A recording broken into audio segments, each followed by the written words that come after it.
এটা নফসে মুতমাইন্না, এটা প্রশান্ত হৃদয়।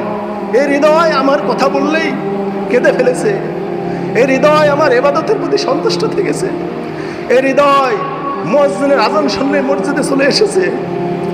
আল্লাহ বলবেন আমি এই হৃদয়ের প্রতি, এই রুহের প্রতি আমি সন্তুষ্ট আছি, আমি তার প্রতি খুশি। তোমরা আমার এই বান্দার রুহটা ইল্লিনে রেখে তার দুনিয়ায় তার দেহে দিয়ে আসো। ইল্লিন আল্লাহর আরশে আযমের নিচে সপ্ত আসমানের উপরে। তখন এই মুমিনের রুহটা আল্লাহ তাআলা তার নামটা লিপিবদ্ধ করে এই দুনিয়া দিয়ে দেন। বিপরীতে যদি কাফেরের রূহ হয়, আজরাইল সেই দুজকের জাহান্নামের দুর্গন্ধযুক্ত ফেরেশতারা ময়লাযুক্ত কাপড় নিয়ে ওই ব্যক্তির কাছে আসবে। ইয়া আইয়াতুন নাফসুল খাবিসাহ, হে নোংরা দুর্গন্ধ নিকৃষ্ট আত্মা, উদখুলি তুই বেরিয়ে আয়, ইলা সাকাতি রব্বিক, তোর রবের অসন্তুষ্টি দিকে, অগজাবি রব্বিক, তোর রবের রাগের দিকে তুই আয়। খালি তোর জন্য তোর রব অসন্তুষ্টি নিয়ে আসে, রাগ নিয়ে আসে। তুই তোর রবের রাগ দেখাচ্ছ না, রব তোর প্রতি কত রাগান্বিত, কত অসন্তুষ্ট, খালি তুই বাড়ায়। এইভাবে ফেরেশতারা শাসন করবে যে তুই খালি বেরিয়ে আয়। যদি কোনো মানুষ নেককার হয়, পরহেজগার হয়, ভালো হয়, তাহলে আল্লাহ রাসূল সাল্লাল্লাহু আলাইহি ওয়াসাল্লাম বলেছেন যে মালাকুল মউত তার কাছে মৃত্যুটা বহন করে নিয়ে আসে, এবং মালাকুল মউতের সাথে জান্নাত থেকে রেশমি কাপড়, সুগন্ধি কাফনের কাপড়, মানে মিশকে আম্বরের সুগন্ধিযুক্ত কাফনের কাপড় নিয়ে একদল সুশ্রী সুন্দর ফেরেশতা ওই মৃত ব্যক্তির বা মুমূর্ষু ব্যক্তির পাশে আসে। মালাকুল মউত যখন তার পাশে আসে, তখন ওই মুমিন ব্যক্তি ভয় পেয়ে যায়, এই তো আমাকে এখন জান কবজ করবে। তখন ওই পাশে যে ফেরেশতারা আছে, আল্লাহ এটা কোরআনে বলেছেন, ইন্নাল্লাযিনা ক্বালু রাব্বুনা আল্লাহ, যারা বলে যে আমাদের রব আল্লাহ, সুম্মাস্তাকামু, আল্লাহকে রব মেনে নিয়ে এর উপর ইস্তেকামাত থাকে, তাতানাজ্জালু আলাইহিমুল মালাইকা, তাদের মৃত্যুর টাইমে আল্লাহর একদল ফেরেশতা আসবে, এসে বলবে আল্লাহ তাখাফু, তুমি কোনো ভয় করো না, তোমার কোনো চিন্তা নেই, কোনো পেরেশান নেই, ওয়াবশিরু বিল জান্নাতিল্লাতী কুনতুম তুআদুন, তুমি জান্নাতের খুশখবরি গ্রহণ করো। আর দুনিয়া কতদিন থাকবে? এই দুনিয়া তো চিরদিন থাকার জায়গা না।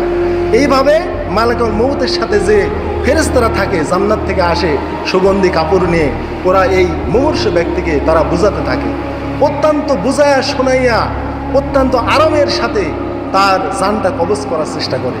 এই ফেরেশতারা তাকে শুধু বোঝানোর জন্য অবতীর্ণ হয় এবং বলে তুমি চিন্তা করো না, দুঃখ করো না, জান্নাতের খোঁজখবরি গ্রহণ করো। নাহনু আউলিয়াউকুম ফিল হায়াতিদ দুনিয়া ওয়া ফিল আখিরাহ, চিন্তা করো না, চিন্তা করো না, এই দুনিয়ার জগতে আমরা তোমার পাশে ছিলাম, কিন্তু আমাদের দেখতে পাও না, আজকে দেখতে পাচ্ছাও। এখন যেহেতু আখিরাতের জগৎ, এখন আমাকে দেখতে পাবো, অতএব আমরা এখন মালাকুল মউতকে দেখতে পাচ্ছি না, কিন্তু যখন জান কবজ করতে আসবেন দেখতে পাবো। এখন আমার উপরে যে আল্লাহ ফেরেশতা নিয়োজিত করেছেন, আমি তাদেরকে দেখতে পাচ্ছি না, কিন্তু ওই ফেরেশতারা আমার মউতের টাইমে দৃশ্যমান হয়ে যাবে, আমি তাদেরকে দেখতে পাবো।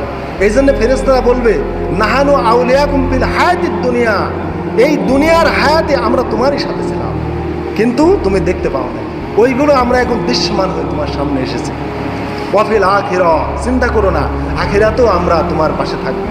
নুজুলাম মিন গফুরির রহিম, তোমার রবের পক্ষ থেকে তোমার জন্য আপ্যায়ন আছে, সন্তুষ্টি আছে, তোমার ক্ষমা আছে, তুমি টেনশন করো না। এইভাবে অত্যন্ত বুঝাইয়া শোনাইয়া ওই মানুষকে বলা হয় ইয়া আইয়াতুন নাফসুত তাইয়্যিবা, হে পুত পবিত্র আত্মা। এটা হাদিসের এবারও, আর কোরআনে আছে ইয়া আইয়াতুন নাফসুল মুতমাইন্না, হে প্রশান্ত হৃদয়। কোরআনে আছে প্রশান্ত আত্মা, হাদিস আছে পুত পবিত্র আত্মা। উদখুলি, তুমি বেরিয়ে আসো, তুমি বের হয়ে আসো। এইভাবে তাকে বলে তুমি তো সুন্দর, তুমি তো ভালো, তুমি তো পুত পবিত্র, তোমার তো চিন্তা নেই, তোমার জন্য জান্নাত আছে। উদখুলি, তুমি বেরিয়ে আসো, বেরিয়ে আসো ইলা মাগফিরাতি রব্বিক, তোমার রবের ক্ষমার দিকে, ওয়া রিদওয়ান, এবং তার সন্তুষ্টির দিকে। এইভাবে ফেরেশতারা এমন ওয়াজ করে, এমন বর্ণনা করে তার কাছে আল্লাহর সন্তুষ্টির, আল্লাহর খুশির, আল্লাহর জান্নাতের নাজ নেয়ামত, যখন পরকালের সুখের কথাগুলো তার সামনে যখন বলতে বলতে ফেরেশতাদের ওয়াজে এই নফসে মুতমাইন্না পুত পবিত্র আত্মা, ভালো আত্মাগুলো একেবারে অস্থির হয়ে যায় তখন, যে তাহলে আর আমি দুনিয়ায় থাকতে চাই না, যেহেতু আমার মৃত্যুর মাধ্যমে আমার রব আমার প্রতি খুশি হবেন, সন্তুষ্ট হবেন, আর ওই পথে একমাত্র পথ আমার জান্নাত হবে। তখন এই ফেরেশতাদের ওয়াজে নসিহতে ওই মুমিনের রূহ, পুত পবিত্র আত্মা, নেককার আত্মা একেবারে প্লিজড হয়ে যায়, শান্ত হয়ে যায়। তখন সে এই দুনিয়ার থেকে যাওয়ার জন্যে প্রস্তুতি নেয়। তখন মালাকুল মউত ওই মউতকে আমাদের দেহের উপরে ছেড়ে দেয়। দেওয়ার পরে এই হায়াতের সাথে তার যুদ্ধ হয়। আল্লাযী খলাকাল মাউতা ওয়াল হায়াতা। তখন এই দেহের উপরে যখনই মৃত্যুকে ছেড়ে দেয়, তখন এই মৃত্যুকে শুধু বহন করে নিয়ে আসে। মৃত্যু একটা বিশেষ সৃষ্টি, আর এই রুহুটাও একটা বিশেষ সৃষ্টি। ওই সৃষ্টি এই সৃষ্টি, দুই সৃষ্টির মধ্যে জিহাদ, যুদ্ধ। এই যুদ্ধে কখনো হায়াত কুলায় উঠতে পারবে না। হায়াতটা পরাজয় হবে, মউতটাই বিজয়ী হবে। এই রুহুটা তখন কবজ করবে। কবজ করা মানে গ্রহণ করা। মালাকাল মউত ওই মউতকে ছেড়ে দিবেন। দেওয়ার পরে মউতটা দেখার পরেই রুহুটা বের হয়ে আসবে, কবজ হয়ে যাবে।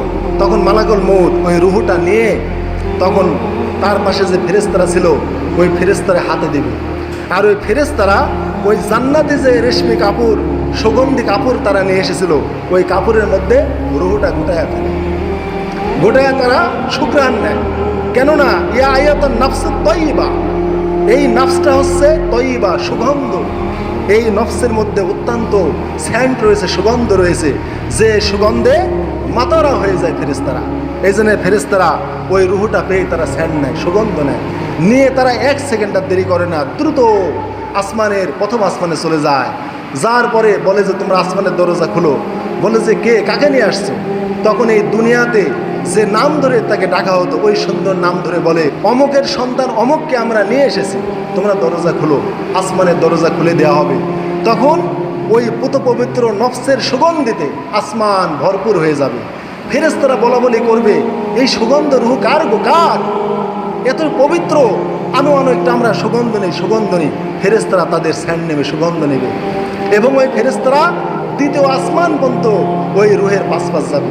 এত সুগন্ধ, সুগন্ধে ফেরেশতারা মাতোয়ারা হয়ে যাবে, এবং ওই রুহুকে দ্বিতীয় আসমান পর্যন্ত আগায় দিয়ে আসবে। এত সম্মান একটা মুমিনের, যে রুহের এত দাম নিয়ে, এত দাম দিয়ে, গার্ড দিয়ে, এত সৈন্য মোতায়েন করে আল্লাহ তাআলা এই রুহুকে আল্লাহ তাআলা উপরে তুলবেন। সে কোথায়? ইল্লিন। ওই ফেরেশতারা সুগন্ধ নিয়ে দ্বিতীয় আসমানে যাবে। দ্বিতীয় আসমান আবার খোলা হবে, ওখানেও সুগন্ধিতে ভরে যাবে। ওই ফেরেশতারা আবার স্যান্ড নেবে, শুকবে, বলবে এ রুহু কার? এত সুঘ্রাণ, এত স্যান্ড। তারা বলবে দুনিয়ায় অমুকের সন্তান অমুক, যে নামে তাকে ডাকা হতো। এইভাবে সপ্ত আসমান পর্যন্ত ফেরেশতারা একের পর এক ইস্তেকবাল করে গার্ড দিয়ে দিয়ে তার সুগন্ধে শুকতে শুকতে আল্লাহ তাআলার আরশে আজিম পর্যন্ত সপ্ত আসমানের উপরে চলে যাবে। তখন আল্লাহ তাআলা ঘোষণা করবেন যে আমি এই নফসের প্রতি আমি খুশি ছিলাম। এটা নফসে মুতমাইন্না, এটা প্রশান্ত হৃদয়। এই হৃদয় আমার কথা বললেই কেঁদে ফেলেছে। এই হৃদয় আমার ইবাদতের প্রতি সন্তুষ্ট থেকেছে। এই হৃদয় মুয়াজ্জিনের আযান শুনে মসজিদে চলে এসেছে। আল্লাহ বলবেন আমি এই হৃদয়ের প্রতি, এই রুহের প্রতি আমি সন্তুষ্ট আছি, আমি তার প্রতি খুশি। তোমরা আমার এই বান্দার রুহটা ইল্লিনে লেখে তার দুনিয়ায় তার দেহে দিয়ে আসো। ইল্লিন শব্দের অর্থ হচ্ছে উলুন থেকে, মানে একটা সুউচ্চ আল্লাহর আরশে আজিমের নিচে সপ্ত আসমানের উপরে। তখন এই মুমিনের রুহটা আল্লাহ তাআলা তার নামটা লিপিবদ্ধ করে এই দুনিয়া দিয়ে দেন। তারপরে এই দেহটা তখন আমরা এই যে মাটিতে একজনের ব্যবস্থা নেই। বিপরীতে যদি কাফেরের রুহ হয়, আজরাইল সেই দুজকের জাহান্নামের দুর্গন্ধযুক্ত ফেরেশতারা ময়লাযুক্ত কাপড় নিয়ে ওই ব্যক্তির কাছে আসবে। তাদের চেহারা স্রোত দেখে ওই মুমূর্ষু ব্যক্তি হতবাক হয়ে যাবে, সে ভয় পাবে এবং বলবে ইয়া আইয়াতুন নাফসুল খাবিসা, হে নোংরা দুর্গন্ধ নিকৃষ্ট আত্মা, উদখুলি, তুই বেরিয়ে আয়, ইলা সাকাতি রব্বিক, তোর রবের অসন্তুষ্টির দিকে, অগজাবি রব্বিক, তোর রবের রাগের দিকে তুই আয়। খালি তোর জন্য তোর রব অসন্তুষ্টি নিয়ে আসে, রাগ নিয়ে আসে। তুই তোর রবের রাগ দেখাচ্ছ না, রব তোর প্রতি কত রাগান্বিত, কত অসন্তুষ্ট, খালি তুই বাড়ায়। আমরা বলি না ঘর থেকে বাড়াই দেখ, তোর যদি সাহস থাকে ঘরের খিল খোল, তোর মর্দামি দেখাই। এইভাবে ফেরেশতারা শাসন করবে যে তুই খালি বেরিয়ে আয়, তোর রবের গজব দেখার জন্য তুই আয়, খালি তুই বের হ, উদখুলি, তুই বের হয়ে আয়, ইলা সাকাতি রব্বিক, অগজাবি রব্বিক, তোর রবের অসন্তুষ্টির দিকে, তোর রবের গজব দেখার জন্য তুই আয়। তুই দেখ তোর রব তোর প্রতি কত গজব দেখায়, তোর প্রতি কত রাগ করে, তোর প্রতি কত অসন্তুষ্ট, এটা দেখার জন্য খালি বেরিয়ে আয়। আর মুমিনের ক্ষেত্রে তুমি বেরিয়ে আসো তোমার রবের সন্তুষ্টর দিকে, দেখো তোমার রব তোমার প্রতি কত সন্তুষ্ট। মুমিনের রূহকে বুঝাইয়া এখান থেকে নিয়ে যাবে।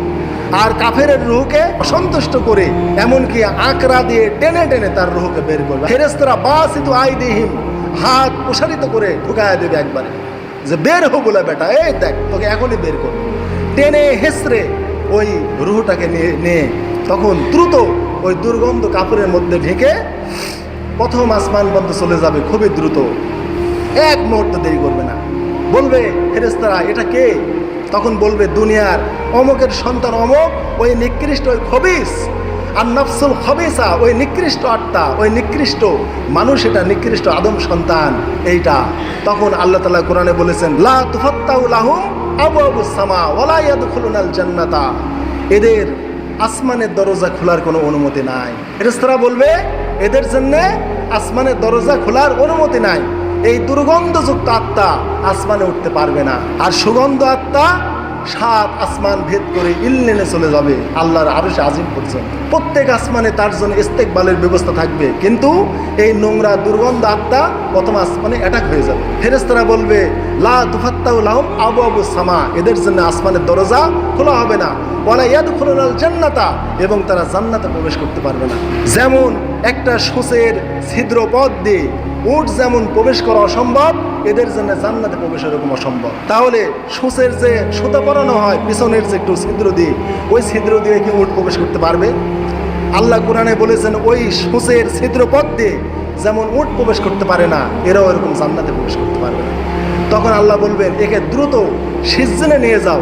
সিজ্জিন মানে সপ্ত জমিনের নিচে, সপ্ত জমিনের নিচে একটা কারাগার আছে, ওই কারাগারের নাম সিজ্জিন। সিজ্জিন শব্দটি সিজনুন থেকে, সিজনুন মানে কারাগার। আর দুনিয়া সিজনুল মুমিন, দুনিয়াটা মুমিনের জন্য কারাগার, ওয়া জান্নাতুল কাফির, আর কাফিরের জন্য জান্নাত। তার মানে এই সিজনুন থেকে সিজ্জিন, সিজ্জিন মানে কারাগার।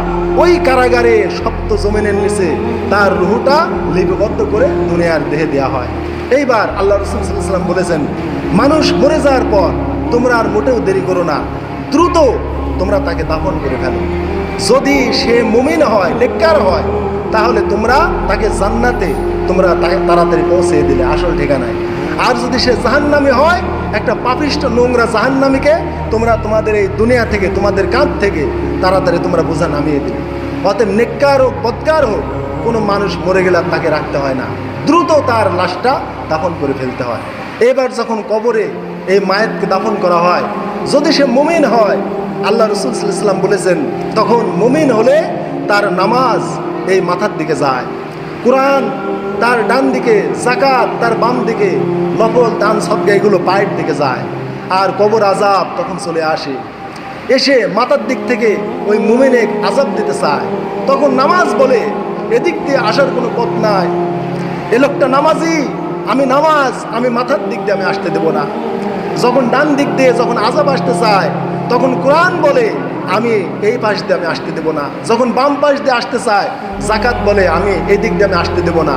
পায়ের দিক দিয়ে যখন আযাব আসতে চায়, তখন বলে আমরা পায়ের দিক দিয়ে আসতে দেব না, কেননা সে অনেক নফল দান সদকা করেছে। এই দুনিয়ার আমলগুলোই কবরের আযাবের প্রোটেকশন, এগুলোই আমার হাতিয়ার। তখন সকল দিক দিয়ে কবরের আযাব বাধাগ্রস্ত হয়ে কবরের আযাব ফেরত যায়।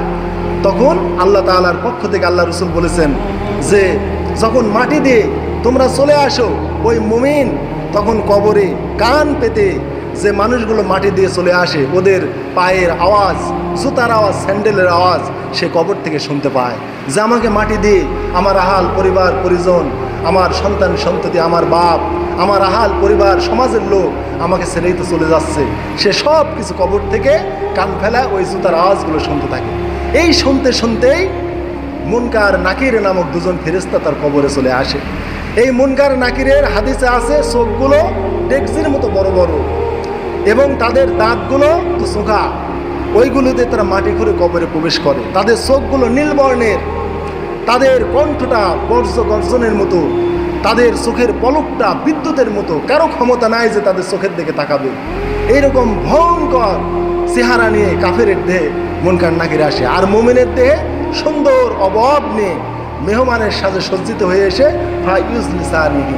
তাকে কবর থেকে তুলে বসায়। তখন আল্লাহ রাসূল বলেছেন এই মায়েতের কাছে তখন সূর্যাস্তের মতো একটা পরিবেশ সৃষ্টি হয়, যে এই মনে হয় মাগরিবের টাইম বা বেলা ডুবে গেল, ঘোর ঘোর ভাব। ফেরেশতারা যখনই ইউজলিসানিহি তাকে কবরে তুলে বসায়, তখন ওই ফেরেশতাদেরকে ওই মায়ের ঝাঁকি দেয়, দাউনি উসাল্লি, ওই তোরা আমাকে ছেড়ে দে, আমি এখন মাগরিবের নামাজ পড়বো, এই তো বেলা ডুবে যাচ্ছে। তখন ফেরেশতারা বলবে, দাঁড়াও দাঁড়াও, তুমি পরে নামাজ পড়তে পারো, তুমি আগে কয়েকটা প্রশ্নের উত্তর দাও। ফেরেশতারা তো সব জানেই। তো মুমিন ব্যক্তি যারা দুনিয়াতে নামাজ পড়ে তারা বলবে, দাউনি উসাল্লি, এই আমাকে ছেড়ে দে, তোরা কারা আমাকে ধরে রয়েছিস, আমার মাগরিবের নামাজের সময় চলে যাচ্ছে, আমি এখন নামাজ পড়ব। এইভাবে মুমিন ব্যক্তি কবরে নামাজ পড়তে চাইবে। আর নবীরা কবরে নামাজ পড়ে। আলাম্বিয়া কুল মাহিয়া ফি কুবুরিহিম ইউসাল্লুন, সব নবী কবরে জীবিত এবং তারা কবরে নামাজ পড়ে। আর মুমিন নামাজ পড়তে চাইবে কিন্তু নামাজ পড়ার দরকার হবে না। তখন ফেরেশতারা বলবে, মার রব্বু, তোমার রব কে? সে যদি রবের বিধিবিধান দুনিয়া থেকে পালন করে যায়, সে বলবে রব্বি আল্লাহ। তারপরে বলবো, আমার দিন হোক, তোমার দিন কি? সে যদি ইসলাম মেনে যায়, তার মুখ দিয়ে এমনি বের হবে দিনুল ইসলাম, আরবি জানা লাগবে না, অটোমেটিকলি আরবি হয়ে যাবে। মাহাজার রসুল, আল্লাহ রসুলকে দেখিয়ে বলা হবে, এ লোকটাকে। সে যদি মুমিন হয় বলবে, হ রসুল্লাহ, এ আল্লাহ রসুল, আশহাদু আল্লা ইলাহা ইল্লাল্লাহু ওয়াহদাহু লা শারীকা লাহু ওয়া আন্না মুহাম্মাদান আবদুহু ওয়া রাসূলুহু, এই কথা বলবে। তখন ফেরেশতারা বলবে, ওমা ইউদরিকা, তুমি এই ব্যক্তিকে কিভাবে চিনলে, তুমি তাকে কিভাবে উপলব্ধি করতে পারলে? ওমা ইউদরিকা, তাকে তুমি কিভাবে চিনলে, জানলে, উপলব্ধি করলে? তখন বলবে, করাতু কিতাবাল্লাহ, আমি আল্লাহর কোরআন পড়েছি, কিতাব পড়েছি, হামানতু বিহি ওয়া সাদ্দাকতুহু, আল্লাহর কিতাব পড়ে, কোরআন পড়ে আমি তার প্রতি ঈমান এনেছি, তাকে সত্যায়ন করেছি, এই জন্য আমি এই জবাবটা দিতে পারলাম। তখন বলবে, নাম, তুমি ঘুমিয়ে যাও। তখন ওই মায়ের বলবে, লা নুমু আরজিল আহলি, আমি ঘুমাবো না, আমি আমার আহালের কাছে ফিরে যেতে চাই। হা উখবিরুহুম, এবং তাদেরকে খবরটা দিতে চাই যে আমি কবরে জবাবটা ঠিকভাবে দিতে পেরেছি। তখন ফেরেশতারা বলবে, নাম কা নাউমিল উরুস, বাসর ঘরের স্বামীর মতো তুমি ঘুমিয়ে যাও, যাকে তার প্রিয়জন বা প্রিয়তমা স্ত্রী শুধু জাগাবে, তার মানে তোমাকে শুধু আল্লাহ জাগাবে, আর কেউ জাগাতে পারবে না। তখন ওই মায়ের দ্রুত দুনিয়াতে আসার চেষ্টা করবে যে না, আমাকে ছেড়ে দাও, আমার আহাল পরিবারের কাছে আমি যাবো, হাওমাও করতে থাকবে। তখন ফেরেশতারা তাকে ঘুম পাড়িয়ে দেবে, না তুমি ঘুমাও, তুমি অনেক পেরেশানে ছিলে দুনিয়ায়, তুমি ঘুমিয়ে যাও। তখন ওই মানুষ কবরে ঘুমিয়ে যাবে এবং কবরের সাথে তার জান্নাতকে সংযুক্ত করে দেওয়া হবে, জান্নাতের নাজ নেয়ামত তার কবরে আসতে থাকবে। আর যদি সে কাফের হয়, বলবে, মার রব্বু, তোমার রবকে? বলবে, হা হা লা আদরি, হায় হ্যাঁ, আমি কিছুই তো জানছি না, আমি তো কিছুই বুঝতে পারছি না। আমার দিন, তোমার দিন কি? সে বলবে, হা হা লা আদরি, হায় হায়, আমি তো কিছুই বুঝতে পারছি না। ওমান হাজার রজুল, এই লোকটাকে, এই ব্যক্তিকে, মোহাম্মদকে? সে বলবে, হা হা লা আদরি, হায় হায়, আমি তো কিছুই বুঝতে পারছি না। তখন এই ব্যক্তিকে আল্লাহ রাসূল সাল্লাল্লাহু আলাইহি ওয়াসাল্লাম বলেছেন, জাহান্নামের দিকে তার কবরকে সংযোগ করে দেওয়া হবে, জাহান্নামের আযাব গজব কবরে আসতে থাকবে এবং অন্ধ বধির, চোখ নাই, কানে শুনতে পায় না, এরকম অন্ধ ঠসা ফেরেশতাকে তার কবরে মোতায়েন করা হবে এবং তার হাতে থাকবে লোহার হাতুড়ি। যদি কোনো পাহাড়ের উপরে ওই হাতুড়িটা একবার মারা হয়, ওটা তোলা হয়ে উড়ে যাবে। ওই হাতুড়ি দিয়ে তার এই দুই কানের মাঝখানে, তার মানে কপালে এমনভাবে আঘাত করা হবে, সে মানে ধুলাবালি হয়ে যাবে, আবার এক জায়গায় করে দেওয়া হবে। এইভাবে কিয়ামত পর্যন্ত তার কবরে আযাব হতেই থাকবে। আর তার কাছে দুর্গন্ধযুক্ত, ময়লা পরিহিত একটা সঙ্গী সর্বদা থাকবে। বলবে, তুমি কে? বলবে, আমি দুনিয়ায় তোমার পদ আমল, আজকে আমি তোমার সঙ্গী। আর মুমিনের কাছে ভালো সুগন্ধ পোশাক পরে বলবে, তুমি কবরে একা না, আমি দুনিয়াতে তোমার আমল, আনা আমালুকা, আমি তো তোমার ভালো আমল, দুনিয়াতে তুমি যে আমলগুলো করেছিলে আমি ওইগুলোই আজকে আল্লাহ আমাকে জান্নাতের রেশমি সুগন্ধ কাপড় পরে তোমার পাশে আমাকে আল্লাহ সঙ্গী হিসাবে দিয়ে দিয়েছেন। এইভাবে কবরে আমাদের ভালো নেক কর্মগুলো আমার সঙ্গে হবে, বদকর্মগুলোও সঙ্গে হবে। এইভাবে ভয়ানক কবরের আযাবের কথা আল্লাহ রাসূল সাল্লাল্লাহু আলাইহি ওয়াসাল্লাম বলেছেন। এখন কথা হলো হাজিরিন, এই জন্য এই মহব্বতের এই দুনিয়ায়, মায়ের এই দুনিয়ায় কেউ ছেড়ে যেতে চায় না। এই জন্য মৃত্যুর জন্য আমাদের প্রস্তুতি গ্রহণ করা। আমরা মৃত্যুকে তো অপছন্দ করি, মুসা আলাইহিস সালাম অপছন্দ করেছেন, আদম আলাইহিস সালাম করেছেন, যা গত জমায় শুনেছেন। তাহলে আমরা মানুষ, আমরা মৃত্যুকে কিভাবে ভালোবাসতে পারি? মৃত্যুকে ভালোবাসতে পারবো মৃত্যুর কথা বারবার স্মরণের দ্বারা। সুনানে তিরমিজির হাদিস, আল্লাহ রাসূল বলেছেন, দুনিয়ার স্বাদ আহ্লাদ, শান্তি বিনষ্টকারী মৌতের কথা তোমরা বারবার স্মরণ করো। এই জন্য মৃত্যুর কথা আমাদের বারবার স্মরণ করতে হবে। কিন্তু দুনিয়াতে আমরা মৃত্যুর কথা স্মরণই করি না। আমরা ভুলে গেছি, সারাদিন একটা বার আমাদের মৃত্যুর কথা আসে না। এই জন্য আল্লাহ রাসূল বলেছেন, মৃত্যুর জিকির করো, মানে মৃত্যুকে স্মরণ করো যে আমাকে একদিন মরতে হবে, মৃত্যুকে ভাবতে হবে।